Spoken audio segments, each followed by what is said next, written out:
Assalomu alaykum. Agar siz yuzda hipnostarini bo'ladigan bo'lsa, bu video siz uchun aniq foydali bo'ladi. Bu qizil gullaydigan hipnostarinimiz, xudo xolasa 5 kun 10 kundan keyin g'unchalashni boshlaydi. Bu o'simligimiz chiroyli gullashi uchun qo'limizdan kelcha yordam qilib, mana shunaqangi ortiqcha shoxlarni kesib tashlaymiz. Sizlarga ham kesishni maslahat beraman. Bu ortiqcha shoxlarni kessak, ertadan keyin g'uncha payti bular g'unchalamaydi.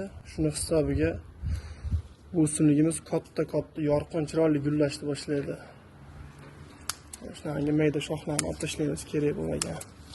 Sizlar ham uylaringizda seriyani shuna olib bitab qo'yadigan bo'lsalaring, sizlarga ham seriyalaring xudo xolasa chiroyli gullaydi. Mana shunaqangi ortiqcha mayda shoxlarni olib tashlayverasizlar.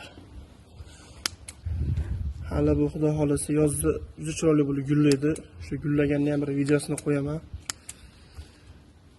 O'zlaring bir baho berasizlar. Mana shunaqa qilib tashlayverasizlar ortiqcha shoxlarni bunaqa qilib. Qancha kam g'unchalasa, shuncha katta gullaydi bu. Shuncha chiroyli gullaydi. Olinadigan shoxlar hali ko'p. Hozir hammasini olib bitta ko'rsatadigan bo'lsam, ancha vaqt olib qo'yadi. Sizlar ham shu uylaringdagi seriyanda ortiqcha shoxlarni olib tashlayverasizlar.